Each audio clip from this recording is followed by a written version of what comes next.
नमस्कार। आज के इस ऐतिहासिक विश्लेषण में हम डॉक्टर बी.आर. अंबेडकर के सफर के चौथे हिस्से पर बात करेंगे। पिछली बार हमने देखा था कि कैसे विदेशों से इतनी ऊंची तालीम हासिल करने के बावजूद जब वो भारत लौटे तो उन्हें भयंकर भेदभाव सहना पड़ा।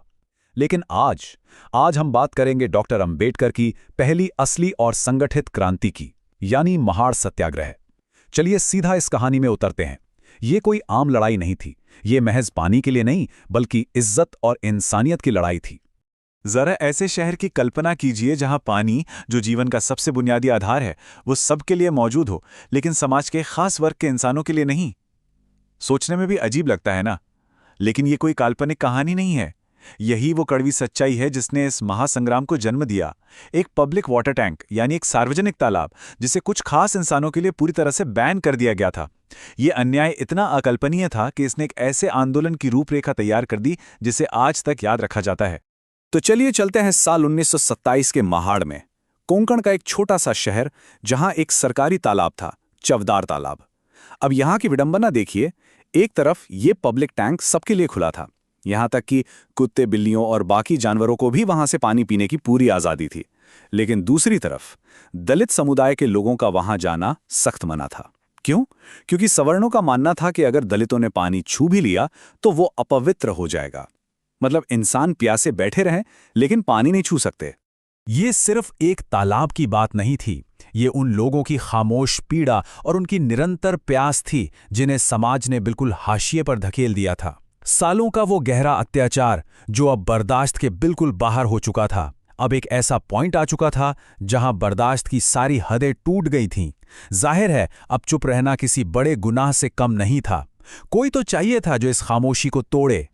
और ठीक यहीं से एक क्रांतिकारी सोच ने जन्म लिया। डॉक्टर अंबेडकर का विजन बिल्कुल क्लियर था। उन्होंने ऐलान कर दिया कि ये पानी सिर्फ अपर कास्ट का नहीं, ये पब्लिक टैंक है, हमारा भी हक है। ये कोई साधारण सी बात नहीं थी, ये सदियों से सोए हुए स्वाभिमान की हुंकार थी। डॉक्टर अंबेडकर ने ठान लिया था कि चवदार तालाब पर जाकर इस अमानवीय नियम को तोड़ना ही होगा, क्योंकि अधिकार कभी भीख में नहीं मिलते, उन्हें तो छीनना पड़ता है। इस 1927 की क्रांति की टाइमलाइन पर अगर नजर डालें तो घटनाएं बहुत तेजी से आगे बढ़ीं। पहला बड़ा कदम 20 मार्च 1927 को उठाया गया, जब महाड़ में पानी पर अपना अधिकार जताने के लिए लोग जुटे। और उसकी ठीक कुछ महीनों बाद 25 दिसंबर 1927 को मनुस्मृति का दहन किया गया। ये दोनों तारीखें सिर्फ कैलेंडर के पन्ने नहीं हैं, ये हमारे इतिहास के वो मील के पत्थर हैं जिन्होंने सामाजिक न्याय की एक पूरी नई परिभाषा गढ़ दी। 20 मार्च 1927 के उस दृश्य को जरा इमेजिन कीजिए। हजारों लोग महाड़ में चवदार तालाब के पास खड़े हैं, एकदम भारी सन्नाटा है।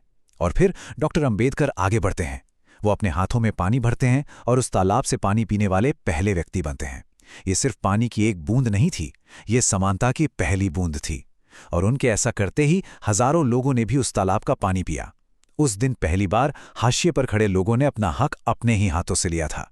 अब आते हैं अगले हिस्से पर, कड़वा विरोध और पानी का शुद्धिकरण। जैसा कि अक्सर होता है, ये खुशी ज्यादा देर तक टिक नहीं सकी। दलितों के पानी पी लेने के बाद सवर्ण समाज का गुस्सा एकदम 7वें आसमान पर पहुंच गया। उन्हें लगा कि उनका पवित्र तालाब अब प्रदूषित हो गया है। और बस यहीं से इस कहानी का एक और हैरान कर देने वाला कड़वा अध्याय शुरू होता है। पूर्वाग्रह और अंधविश्वास किस हद तक बेसिर पैर के हो सकते हैं, वो इस घटना से पता चलता है। उस पानी को शुद्ध करने के लिए क्या क्या डाला गया? गाय का गोबर, फूल और पूजा का सामान। मतलब सोचने वाली बात है, एक इंसान के पानी पीने से वो तालाब गंदा हो गया, लेकिन उसमें गोबर डाल देने से वो वापस पवित्र हो गया। ये बेतुका शुद्धिकरण उस समय की सामाजिक सोच के खोखलेपन को पूरी तरह से बेनकाब कर देता है। जाहिर है जब डॉक्टर अंबेडकर को इस अपमानजनक शुद्धिकरण के बारे में पता चला तो उनका खून खौल उठा। उन्हें यह एहसास हो गया कि ये लड़ाई सिर्फ एक तालाब के पानी की नहीं है, ये उस विचारधारा की लड़ाई है जो ऐसे भेदभाव को सही मानती है। और ये संकल्प उनके इन शब्दों में साफ झलकता है, अब हम मनुस्मृति के नियमों से नहीं बांधे जा सकते। उन्हें समझ आ गया था कि जब तक वो नियम पुस्तिका मौजूद है जिस अमानवीयता को बढ़ावा देती है, सच्ची आज़ादी नहीं मिल सकती। और फिर दिन आया 25 दिसंबर 1927 का। मनुस्मृति जलाई गई। डॉक्टर अंबेडकर ने महाड़ में ही फिर से एक बहुत बड़ा सत्याग्रह बुलाया, लेकिन इस बार लक्ष्य सिर्फ पानी नहीं था। इस बार एक विशाल आग जलाई गई और उस आग में मनुस्मृति को राख कर दिया गया। ये वो वैचारिक ग्रंथ था जिसे दलितों को सदियों से गुलाम बनाए रखने का जिम्मेदार माना जाता था। उस पुस्तक को जलाकर पूरी दुनिया को एक बहुत कड़ा संदेश दे दिया गया था कि अब पुरानी बेड़ियों को तोड़ने का वक्त आ चुका है। ये दृश्य इतना प्रभावशाली और शक्तिशाली था कि इसने सचमुच पूरे देश को झकझोर कर रख दिया। ये कोई आम विरोध प्रदर्शन नहीं था, ये बिल्कुल एक चिंगारी की तरह था जिसने पूरे भारत में सामाजिक चेतना और जागृति की आग लगा दी। इस घटना ने एक ऐसा बवंडर खड़ा कर दिया जिसे अब कोई भी इग्नोर नहीं कर सकता था। और इस सत्याग्रह का सबसे बड़ा परिणाम क्या निकल कर आया? डॉक्टर अंबेडकर एक सच्चे मास लीडर यानी जननेता बनकर उभरे। मास लीडर कौन होता है? वो जो सिर्फ बातें नहीं करता बल्कि लोगों के मौलिक अधिकारों के लिए उनके साथ खड़ा होकर लड़ता है।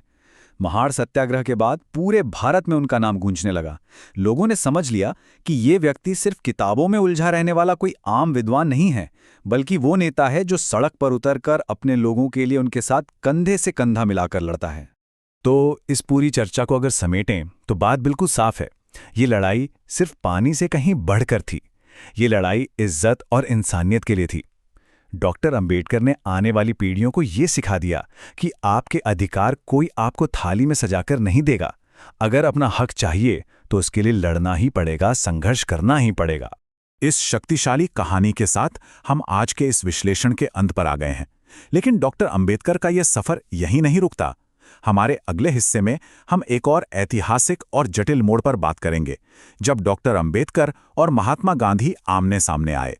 हम जानेंगे कि पूना पैक्ट ने भारत की राजनीति को हमेशा के लिए कैसे बदल दिया। उन दोनों के बीच आखिर क्या असहमति थी।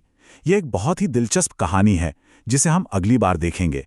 तब तक के लिए आज़ादी और समानता के संदेश को याद रखिए। जय भीम।